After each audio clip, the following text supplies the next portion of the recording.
वइन कुन्तुम अला सफरिन वलम तजिदू कातिबन फरिहानुन मक़बूदा फ़इन अमिन बअदुकुम बअदन फ़ल्युअद्दिल्लज़ी उत्मिन अमानतहु वलियत्तक़िल्लाह रब्बहु वला तक्तुमुश्शहादा वमन यक्तुमहा फ़इन्नहु आसिमुन क़ल्बुहु वल्लाहु बिमा तअमलून अलीम। ऐ ईमान वालो, जब तुम एक मुकर्ररा मुद्दत तक के लिए उधार का लेन देन करो तो उसको लिख लिया करो, और चाहिए कि ऐसा कातब लिखे जो अदल करने वाला हो, और जो लिखने वाला है वो लिखने से इनकार न करे कि उसको अल्लाह ताला ने ही लिखना सिखाया है, इसलिए उसको लिखना चाहिए। और ये मुआहदा और ये तहरीर वो शख्स लिखवाए जिसने उधार लिया है और वो अल्लाह से डरे, उसमें कोई कमी और कजी ना छोड़े। और अगर जिसने कर्ज लिया है या लेना है वो अगर बेवकूफ है या वो कमजोर है या वो लिखवाने की ताकत नहीं रखता, तो फिर उसके सरपरस्त को लिखवाना चाहिए अदल के साथ, और इस पर 2 मर्द गवाह बना लिए जाएं, और अगर किसी वजह से 2 मर्द नहीं मिलते तो 1 मर्द और 2 औरतों को गवाह बना लें, ताकि वो एक औरत दूसरी को याद दिला दे अगर वो भूल जाए। और जो गवाह हैं उनको गवाही देने से इनकार नहीं करना चाहिए जब उनको बुलाया जाए। और तुम इस बात में उकताहट का शिकार न हो जाना कि तुम छोटे या बड़े को लिखना ही छोड़ दो। एक मुद्दत तक के लिए जो उधार का सौदा है उसको लिख लिया करो, छोटा हो या बड़ा। ये अल्लाह के यहाँ बहुत ही इंसाफ वाली बात है, और ये गवाही के लिहाज से भी सबसे बेहतरीन है। और ये इसके भी करीब है कि कहीं तुम शक व शुबा में ना पड़ जाओ। हाँ, अगर तिजारत लेन देन हाजिर हो यानी हाथों हाथ हो तो फिर लिखने की जरूरत नहीं है। और जब भी तुम कोई सौदा करो, लेन देन करो, कोई तिजारती मुआहदा करो तो उसके गवाह बना लिया करो। और किसी कातब को, लिखने वाले को और गवाह को नुकसान न पहुंचाना, अल्लाह से डरते रहना। और अगर तुम ऐसा करोगे तो ये बहुत बड़ा गुनाह है, बहुत बड़ा जुर्म है। ये अल्लाह ताला तुम्हें सिखा रहा है, और अल्लाह हर चीज को जानने वाला है।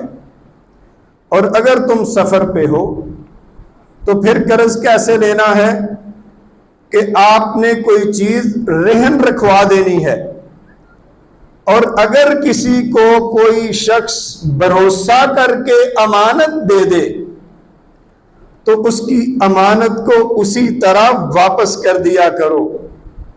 और अल्लाह से डरो जो तुम्हारा रोजी रोटी का बंदोबस्त करने वाला है। और शहादत को कभी छुपाना ना, और जो शहादत को छुपाएगा उसका दिल बहुत बड़ा गुनहगार है, और अल्लाह जो तुम कर रहे हो उससे अच्छी तरह जानता है।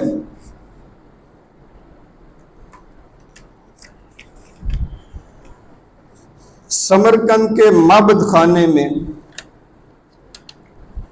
एक शख्स को बुलाया गया रात के अंधेरे में, और वो इतना बड़ा माबद खाना था जहां पे काहन रहते थे।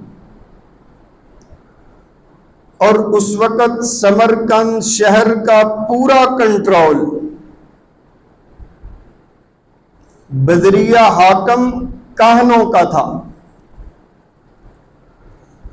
उन्होंने फैसला किया कि हमारे शहर पे एक मुस्लिम कमांडर ने कब्जा कर लिया है, उसको छुड़ाने का कोई बंदोबस्त किया जाए। एक लेटर लिखकर उसको सफीर बनाकर सैयदना उमर बिन अब्दुल अजीज रहमहुल्लाह के पास दमिश्क में भेजा गया कि जाएं, हमने सुना है कि वो खलीफा बड़ा आदिल है, हमारी इस कब्जे से जान छूट जाएगी जो मुसलमानों ने किया है। वो खत लेके वो शख्स जिसने कभी माबद खाने के अंदर बैठे हुए काहनों को नहीं देखा था, अंदाजा करें कि उनकी रोब और दबदबा, उनकी इज्जत अजमत उन लोगों के यहां इस कदर थी कि आम अवाम ने उन काहनों को कभी नहीं देखा था। हत्ता कि वो माबद खाने के अंदर जो कोई सर्विस देने वाला होता था, जो कोई मुलाजिम होता था, उसका चौकीदार होता था, उसने भी कभी सूरज का मुंह नहीं देखा था। वो शख्स बड़े शौक के साथ उसके पास गया। उसने कहा कि आज तो बड़े काहन का दीदार होगा। उसने लेटर लिया, सबसे बेहतरीन घोड़ा उसको दिया गया, पूरा साजो सामान, रास्ते का सफर, ज्यादा सफर दिया गया। वो महीनों का सफर हफ्तों में तय करता हुआ दमिश्क में पहुंचा। एक सराय में ठहरा, वहां से पूछा कि मैंने मुसलमानों के खलीफा से मिलना है, उसका तरीकेकार क्या है। वो सराय का मालिक पता क्या कहता है? कहता है कि आप उमवी मस्जिद है दमिश्क के अंदर, वहां जाके किसी को भी पूछेंगे, वो उसके घर का पता बता देगा, और कोई रुकावट नहीं है, कोई दरबार नहीं है, आपको मिल लेंगे। उसके जहन में तो बड़ा एक वहम था कि बड़ा महल होगा, खलीफा का बड़ा बादशाह है, इतनी पूरी दुनिया पे उन्होंने हुक्मरानी करनी है, उनके कमांडर फैले हुए हैं, फतह करते जा रहे हैं शहरों के शहर, तो बहुत बड़ा एक महल होगा। वो जब मस्जिद में गया तो मस्जिद बहुत बड़ी थी, खूबसूरत, और महल नुमा मस्जिद। उसने समझा कि शायद यही बादशाह का महल है। वहां पे एक शख्स को पूछा कि यहाँ पे खलीफा का घर यही है, ये महल खलीफा का यही है? वो मुसलमान उससे कहता है कि क्या तुमने नमाज पढ़ी है?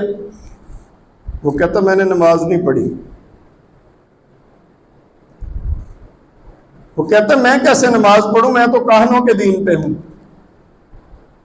उसने फिर दोबारा सवाल वही दोहराया कि आपने नमाज पढ़ी है? कहते मैं कैसे नमाज पढ़ सकता, मुझे पढ़नी नहीं आती। तो वो मुसलमान मौके की तलाश में था कि किस तरह इसको इस्लाम की खूबियों के बारे में बतलाया जाए और इसको इस्लाम की तरफ माइल किया जाए। पूछा कि तुम्हारा दीन कौन सा है? कहता मापदों का, काहनों का दीन है। काहनों का दीन क्या है? कहता मुझे नहीं पता। पूछा कि क्या काहन या जो बड़े बुत हैं तुम्हारे आपको नफा और नुकसान दे सकते हैं? कहता है मुझे नहीं पता। उसको इस्लाम के बारे में बतलाया गया, वो इस्लाम ले आया। और उसको बतलाया गया कि साथ ही 2 घर छोड़ के उमर बिन अब्दुल अजीज रहमहुल्लाह उनका घर है जो खलीफा वक्त हैं। इशारा किया, फरमाया कोई आपको नहीं रोकेगा, दस्तक दे, इजाजत ले और चले जाएं। दस्तक हुई, उसको अंदर बुला लिया। सादा सा घर, कोई शानो शौक नहीं। देखता क्या है, उमर बिन अब्दुल अजीज खलीफा वक्त, उनके गुलाम ने गारे का जो तांबिया था वो हाथ में पकड़ा हुआ है और खलीफा वक्त खुद अपने घर का गारे के साथ लेप कर रहे हैं। उसने मजाक समझा कि ये मजाक है मेरे साथ कि ये खलीफा हो सकता है। उसने बतलाया कि मैं इस काम से हाजिर हुआ हूं। सिर्फ 4 उंगली के बराबर एक कागज मंगवाया, छोटा सा रुक्का, हुक्म लिखा, सर पर मोहर किया और कहा कि जाके अपने हाकिम को दे देना। वो वापस आया, सारे वाकयात बतलाए। वो रुक्का उस हाकिम के हवाले किया, उसने वो पटिशन दायर कर दी मुसलमानों के काजी के पास। पटिशन क्या है? पटिशन ये है, उसकी दरखास्त, उसका मुकदमा ये है कि इस मुसलमानों के कमांडर कुतैबा बिन मुस्लिम रहमहुल्लाह ने बगैर इंटीमेट किए हुए जो इस्लाम का तरीका है उसके मुताबिक, उस तरीके को अपनाते हुए इस हमारे शहर पे कब्जा नहीं किया कि पहले हमें इस्लाम की दावत देते, ना मानते, फिर जिजिया मानते हमसे, हम ना देते, फिर मैदान जंग में आने की दावत देते, हम लड़ते। ये तीनों बातें नहीं हुई, इसलिए इन्होंने हमारे शहर पे कब्जा कर लिया। बुलाया गया, आ जाए जी कुतैबा बिन मुस्लिम, अजीम कमांडर जिसने वस्ती एशिया को फतह किया, खुरासान, बुखारा, समरकंद, चीन को फतह किया, वो कमांडर आके मस्जिद में बैठ गया। अदालत कहां लगी है? मस्जिद में। इस सारे प्रोसेस का ना उस वक्त घोड़ों पे जाते तो सारा 1 साल गुजर गया था उस मुसलमानों के कब्जे को। और वो इतना बड़ा शहर था, कदीम शहर, कि उसके अंदर खास तौर पे कुतैबा बिन मुस्लिम रहमहुल्लाह ने सारे अरबों को लाके वहां पे आबाद किया उस साल के अंदर, और मस्जिद भी बनाई। मस्जिद में बुलाया गया वो बड़ा काहन जिसको शहर किसी शहरी ने नहीं देखा था, वो उस मुकदमे के दलाइल देने के लिए आ रहा था, वो भी मस्जिद में बैठ गया। एक कमजोर सा काजी, सादा से कपड़े पहने हुए, सर पे अमामा लिए हुए, मस्जिद के कोने में बैठ गया। सामने सुप्रीम कमांडर उनका कुतैबा बिन मुस्लिम, जिनकी हैबत से वो सारे के सारे लर्जे हुए थे, वो बैठा हुआ मिस्कीन बन के। दलाइल शुरू हुए, बताएं जी अपना मुकदमा क्या है। काहन ने बताया कि जो मुसलमानों का तरीकेकार है वो नहीं अपनाया गया, ना हमें इस्लाम की दावत दी गई, ना हमसे जिजिया मांगा गया, ना हमसे लड़ने का अल्टीमेटम दिया गया, और कब्जा कर लिया हमारे शहर पे। ये पिटीशन है हमारी। काजी इतनी बात सुन के डायरेक्ट सिपा सलार से मुखातब हुआ। ये मैं मुसलमानों के सिपा सलार, उन मुसलमानों के जो कुरान और हदीस पे चलने वाले थे, आज भी हमारे सिपा सलार हैं, जिनको सवाए दौलत कमाने के और कोई मकसद नहीं है। सामने बैठा, पूछा कुतैबा बताओ, क्या तुमने इनको इस्लाम लाने की दावत दी? क्या तुमने इनको जिजिये का कहा? क्या तुमने इनको लड़ने का अल्टीमेटम दिया? कहते हैं जी नहीं दिया। वो काजी कहता है फकद अकररता, तुमने इस जुर्म को कबूल कर लिया है। जो कहा उन्होंने पटिशन डाली है, मैं मंजूर करता हूं। आगे से उन्होंने वजाहत देने की कोशिश की।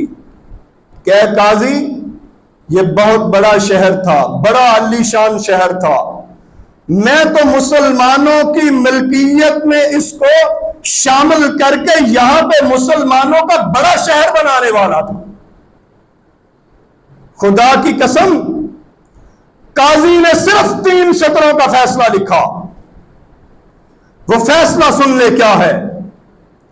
नंबर 1, फरमाया कि तुमने अपनी जो धोखाबाजी है तुमने उसका इकरार किया है। इन्नल्लाह मा नसरल्लाहु हादिहिल उम्मा इल्ला बिइत्तिबाइद्दीन वज्तिनाबिल गदर, कि अल्लाह ने इस उम्मत को अगर मदद दी है तो इस वजह से दी है क्योंकि उन्होंने दीन का इत्तबा किया है और गद्दारी नहीं की। उन्होंने धोखा नहीं दिया, गदर से बचे हैं। उन्होंने उस उसूलों को अपनाया हमने, फिर अल्लाह ने हमारी मदद की। दूसरी बात जो कही, आज हमारे सिप्पा सलारों पे वो पूरी उतरती है। फरमाया कि हमें भेजा गया है अल्लाह के रास्ते में जहाद के लिए। तुमने कब से लोगों के मुल्कों पे कब्जा करना शुरू कर दिया? तुमने लोगों के शहरों पे कब्जा करना शुरू कर दिया।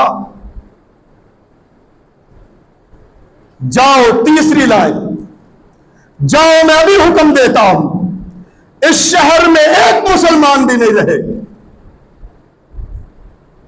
एक शख्स भी मुसलमान न रहे। बड़ा काहन अपने इस इंसाफ पे कि एक मुसलमान काजी ने अपने मुसलमान कमांडर के खिलाफ फैसला दिया, हक्का बक्का रह गया, सोचने पे मजबूर हुआ, सोचता रहा कि दीन तो ये है, हम किस दीन पे हैं।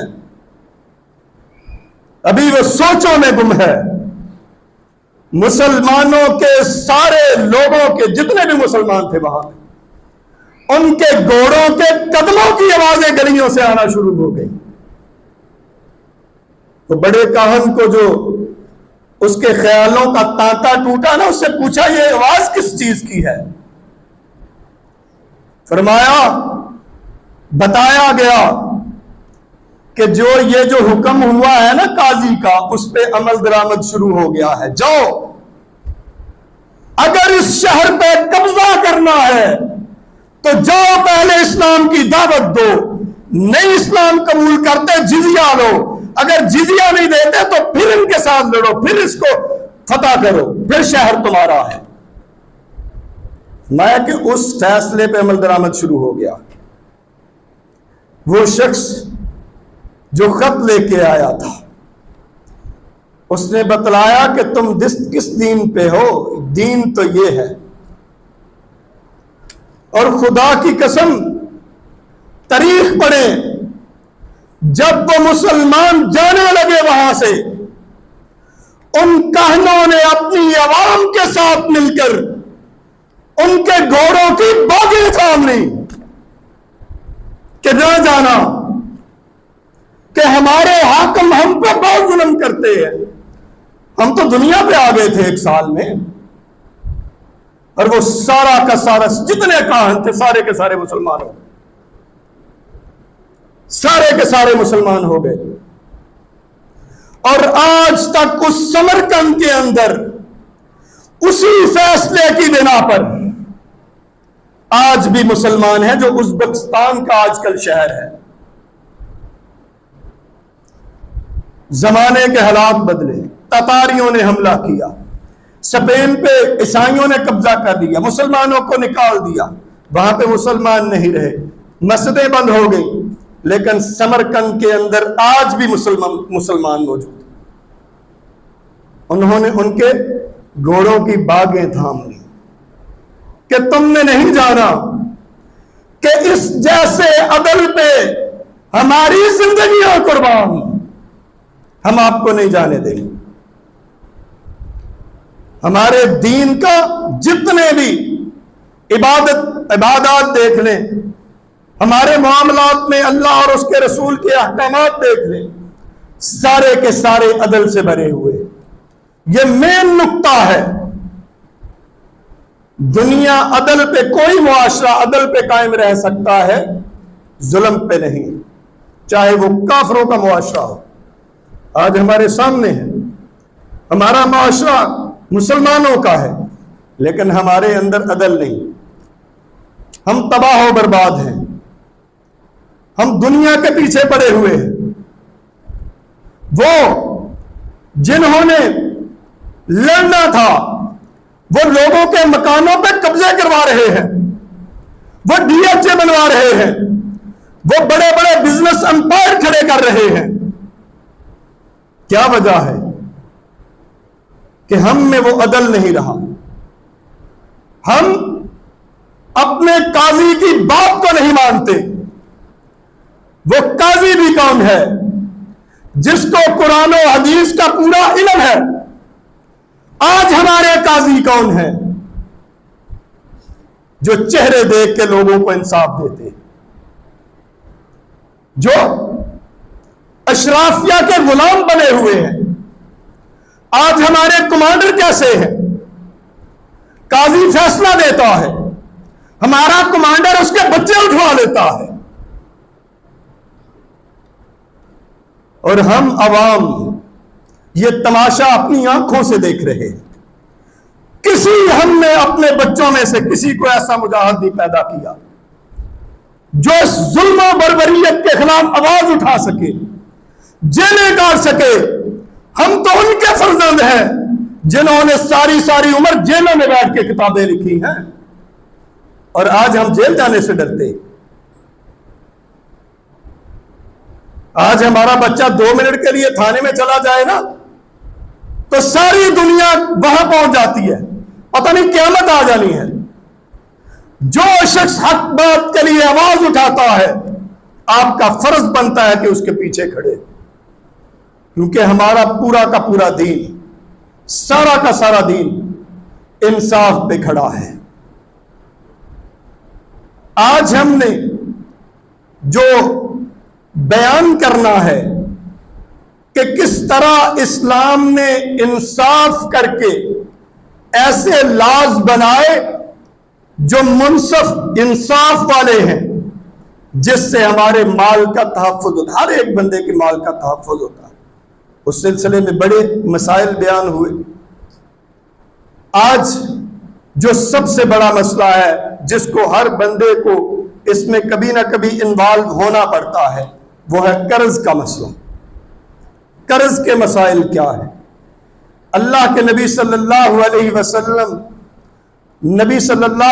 वसल्लम इसको नापसंद फरमाते थे। हर नमाज के अंदर अल्लाह के रसूल सल्लल्लाहु अलैहि वसल्लम ने दुआ की, अल्लाहुम्मा इन्नी अऊज़ु बिका मिन फितनति अज़ाबिल कब्र व फितनतिल महया वल ममात व फितनतिल मक़सम वल मग़रम। क्या अल्लाह, मैं तेरी पनाह चाहता हूं अज़ाबे कब्र से, जहन्नम के अज़ाब से, जिंदगी और मौत के अज़ाब से, तकलीफों से, और गुनाहों से और कर्ज से। इस सिलसिले में बहुत सारी अहादीस मौजूद है, उनके अल्फाज मुख्तलिफ हैं, लेकिन अल्लाह के रसूल सल्लल्लाहु अलैहि वसल्लम हर नमाज के अंदर तशहुद के बाद ये दुआ करते हैं, पूछने वाले ने पूछा, अल्लाह के नबी क्या बात है कि आप कर्ज से इतनी पनाह क्यों मांगते हैं? फरमाया कि जिस बंदे पे कर्ज होता है वो जब बात करता है झूठ बोलता है, जब वादा करता है उसकी वादा खिलाफी करता है। मैं इस वजह से डरता हूं। कोई शख्स किसी वक्त भी मांगने लग जाए, कर्ज दो जी, रात को सोए हुए, दिन को तो मिलता नहीं जिसने कर्ज अदा करना, रात को नाक हो रहा है दरवाजा, जी कौन आया जिसके पैसे देने हैं। ये को थोड़ी बेइज्जती है। और आज कर्ज को हमने माजरत के साथ एक फैशन बना लिया है। हम तो एक कॉल करने के लिए कर्ज लेते हैं फोन कंपनी से, 10 रुपए का कर्ज लेते हैं, 14 रुपए सूद के साथ वापस करते हैं। अल्लाह के नबी सल्लल्लाहु अलैहि वसल्लम ने फरमाया कि ला तुखीफू अनफुसकुम बाद अमनिहा, अपनी जानों को खौफ में मुब्तला ना करो अमन के बाद। पूछा गया अल्लाह के रसूल, ये अपनी जानों को खौफ में मुब्तला करना क्या है? फरमाया कि अद्दैन, वो कर्ज है, कर्ज ना लिया करो। ये अपनी जानों को खौफ में मुब्तला करना है। आज जो सबसे ज़हनी तौर पे अमन और सुकून में है ना, वो शख्स है जिसने किसी का 1 रुपया नहीं देना। वो शख्स सबसे अमन में है, उसके जहन को सुकून सबसे ज्यादा है जिसने किसी का रुपया नहीं देना। और जिसने रुपए देने हैं उसको हर वक्त यही टेंशन लगी रहती है कि कहीं उसकी कॉल ना आ जाए, कहीं वो घर ना आ जाए, कहीं दफ्तर ना आ जाए, कहीं दुकान पे ना आ जाए, लगा रहता ना धड़का। फरमाया कि ये अपने आप को खौफ में मुब्तला करने के बराबर है। यहां तक अल्लाह के रसूल सल्लल्लाहु अलैहि वसल्लम के बारे में अहादीस में आता है कि जब कोई शख्स फौत होता, उसके जनाजे के लिए नबी सल्लल्लाहु अलैहि वसल्लम को बुलाया जाता। नबी सल्लल्लाहु अलैहि वसल्लम पूछते कि क्या इस शख्स ने इतना अपने पीछे माल छोड़ा है कि अगर उसके जिम्मे कर्ज है तो वो कर्ज अदा हो जाए। जब ये सेटिस्फैक्शन अल्लाह के नबी सल्लल्लाहु अलैहि वसल्लम की हो जाती कि या तो इसके जिम्मे कर्ज नहीं है, अगर है तो इसका माल इतना है कि उसका कर्ज अदा किया जा सकता है, अल्लाह के नबी सल्लल्लाहु अलैहि वसल्लम तब तक उसका जनाजा नहीं पढ़ाते थे। ये इतना बड़ा हमारे लिए थ्रेट है एक मोमिन बंदे के लिए, कर्ज। और अगर किसी के पास इतना माल ना होता कि वो कर्ज अदा कर सकता, अल्लाह के नबी सल्लल्लाहु अलैहि वसल्लम फरमाते कि दूसरे मुसलमान इसका जनाजा पढ़ाते, खुद नहीं पढ़ाते थे। फरमाया दूसरे मुसलमान इसका जनाजा पढ़े। फिर जब हालात बदले, मदीना की रियासत एस्टैब्लिश हुई, फिर फरमाया कि आज के बाद मैं उसका कर्ज अदा करूंगा जो कर्ज अदा नहीं कर सकता, लेकिन मरने वाले का जो माल बचेगा वो मैं नहीं लूंगा, वो वारसों का होगा। कर्ज की बात आई तो मैं दूंगा, अगर कर्ज के अलावा माल बचा तो वो किसका होगा? वारसों का। आजकल हमारी हुकूमतें इतने टैक्सेस लगाती हैं, चाहे वो मकरूज है या नहीं, उनका जो खुद कमाए हुए हैं उन पे इतने टैक्सेस हैं। नबी करीम सल्लल्लाहु अलैहि वसल्लम ने उसके बाद ऐलान कर दिया कि आज के बाद मैं मकरूजों का कर्ज अदा करूंगा। तो आज भी हमें कोई ना कोई ऐसा अदारा बनाना चाहिए, छोटे लेवल पे बना लें, जो मकरूज हैं, जो जरूरतों की वजह से मकरूज हैं, जो अपनी अयाशियों के लिए कर्जे लेते हैं उनके लिए नहीं, क्योंकि एक मोमिन की जिंदगी जरूरत की बुनियाद पर होती है, लालच की बुनियाद पर नहीं होती कि मेरे पास इतना बड़ा बंगला हो, इतनी बड़ी गाड़ी हो, इतना बड़ा मैं बिजनेस एम्पायर खड़ा कर लूं, इतनी लिमिटें ले लूं, सारे इलाके का माल मैं अकेला खरीद लूं। इसके लिए कर्ज नहीं देना।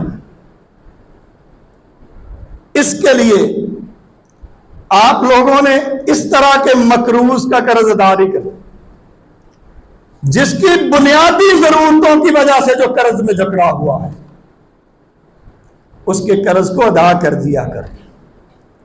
अल्लाह के नबी सल्लल्लाहु अलैहि वसल्लम फरमाते हैं कि जो शख्स 2 बार कर्ज किसी को देता है तो 1 बार उसका कर्जा जो है वो सदके में जाता है।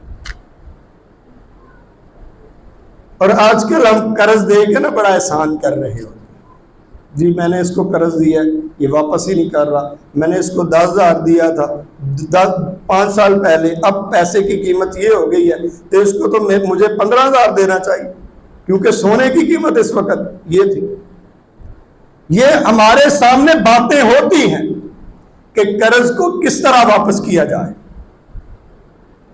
ये स्टैंडर्ड इस्लाम का सुन ले। यहां पे बात होती है कि जिस कीमत पे सोना था जब कर्ज लिया, जब अदा करना है तो उसी सोने की कीमत के बराबर अदा किया। ये तो सूद है। फिर कुछ लोग कहते हैं कि जितनी ये कीमतें बढ़ी हैं ना, या कदर रुपए की कम हुई है, उसके बराबर उस कर्ज को वापस किया जाए। तीसरी तजवीज यह दी जाती है कि जो डॉलर है, डॉलर के साथ कर्ज दिया जाए कि जब वापस लिया जाए तो उतने डॉलर ही लिया जाए। रुपए कम बड़ा होता है ना, डॉलर तो अपनी जगह पे मुस्तहकम है। ये सारी की सारी चीजें सूद और गरर के अंदर आती हैं। जो कोई कर्ज देता है ये किसी का एहसास करके देता है, एहसान करके नहीं देता। और हमेशा वो कर्ज दें लोगों को कर्ज, और ये नियत करके दिया करें अल्लाह आप पे अपनी रहमतें नाज़िल की करेगा कि अगर ये शख्स मुझे दे देगा तो ठीक है, अगर नहीं देगा तो मैंने इसको सदका किया, माफ किए। ये जिंदगी में चीजें अपना के देखें। और जिसको कर्ज देते हो उसको ताने ना दिया करो। अल्लाह तो तुम्हारे सदके के ताने कबूल नहीं करता, कर्ज के कैसे करेगा। ये एहसास करके बंदा देता है, जितने देता है उतने ही वापस ले। नबी करीम सल्लल्लाहु अलैहि वसल्लम के बड़े सहाबा अब्दुल्ला बिन जुबैर, अब्दुल्ला बिन अब्बास, अब्दुल्ला बिन उमर, अब्दुल्ला बिन मसूद, अबू ज़र गफ़ारी रज़ी अल्लाह तआला अन्हु किसी कर्ज दिए के से तोहफा लेना भी उसको सूद समझते थे कि जिसको जो मकरूज है, जिसने कर्ज दिया है, अगर उससे तोहफा लोगे तो वो भी आपके लिए सूद होगा। ये अरवाउल गलेल में जो है ये रवायत मौजूद है कि वो इसको सूद समझते थे। माया के इसको जितने दिए हैं उतने ही वापस कर रहे हैं, चाहे उसमें जितनी मर्जी कमी आ जाए कीमतों में, आपने उतने ही अदा कर दिए।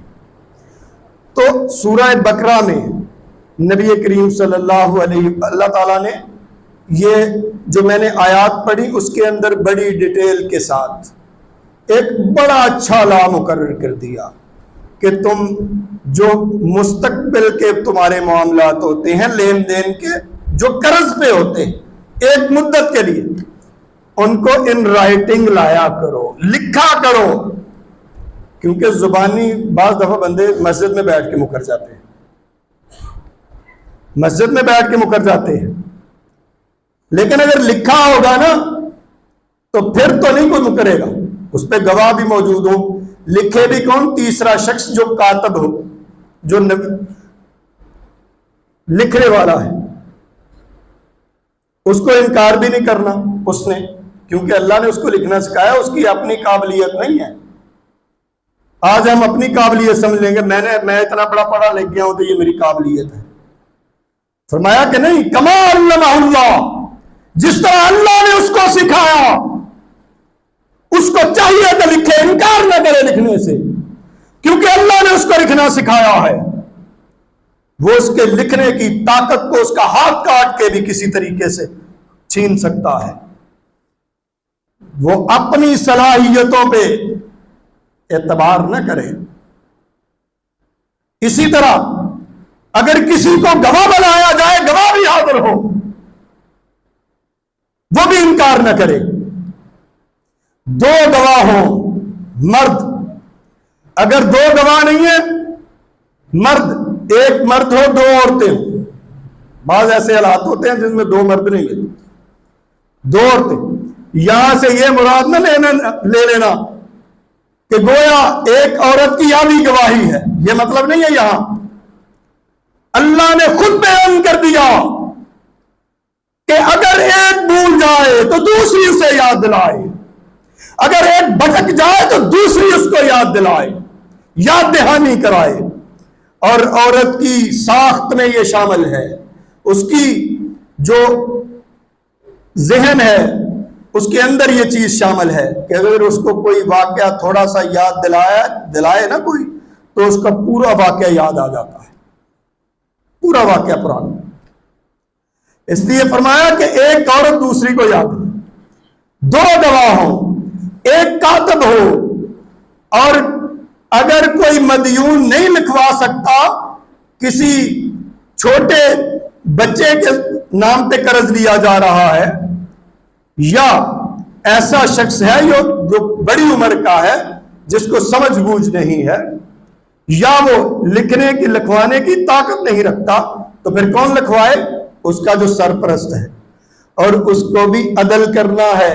और ये सारे जितने भी लाज बताने के बाद फरमाया कि जो गवाह को तंग करेगा, जो कातिब को तंग करेगा, वो बहुत बड़ा गुनाहगार है। कौन है? जालिम है। और अल्लाह जानता है जो तुम कर रहे हो। यानी कर्ज इतनी ऐसी बीमारी है कि नबी सल्लल्लाहु अलैहि वसल्लम ने फरमाया कि अगर शहीद हो जाए अल्लाह के रास्ते में, ला युगफरु लिशहीद, कि इस कर्ज की बिना पर शहीद को भी, उसकी रूह को भी रास्ते में रोक लिया जाता है, जन्नत में नहीं पहुंचाया जाता जब तक कि उसका कर्ज ना अदा हो जाए। इसलिए मैं कहता हूं कि हमें सिर्फ दो चीजों का ख्याल करना है, बाकी अल्लाह ताला हर शख्स गुनाहगार है, जो तौबा उससे करता है उसको माफ करने वाला है। नंबर 1 कि हमने किसी के साथ, अल्लाह के साथ किसी को शरीक नहीं ठहराना, ना अपनी दुआओं में, ना अपनी इबादतों में, ना अपने भरोसे में, ना अपने तवक्कुल में, ना सजदों में, ना ही कयाम में, और ना ही हजर में, और ना ही जाहिर और पोशीदा, किसी भी सूरत अल्लाह के साथ किसी को शरीक नहीं ठहराना। और नंबर 2, किसी का नाहक माल नहीं खाना। कर्ज लेके तुम फिरते फिरो, खुदा की कसम जब तक तुम्हारा क़यामत के दिन एक एक रुपए, एक एक पाई का हिसाब नहीं लिया जाएगा, तुम्हें कदम उठाने की जरूरत नहीं होगी। हत्ता कि अल्लाह के रसूल सल्लल्लाहु अलैहि वसल्लम फरमाते हैं कि एक बकरी को लाया जाएगा, एक जानवर को लाया जाएगा जिसने अपने सींग से दूसरे जानवर का सींग तोड़ा होगा। अल्लाह फरमाएगा लाओ इसको, जिसका टूटा होगा अल्लाह सींग अदा करेगा, फरमाएगा कि मारो इसको, इसके सींग तोड़। इसलिए हमें इन दो चीजों का खास तौर पे ख्याल रखना चाहिए कि अल्लाह के साथ किसी को शरीक नहीं ठहराना, और 1 रुपया भी हमने हराम नहीं खाना। जो किसी का हो वो हराम ही होता है, जो किसी का खाओगे वो हराम होगा। चाहे उसकी सूरत सूद की हो, धोखे की हो या कर्ज की हो, ये सारी की सारी सूरतें क्या होंगी?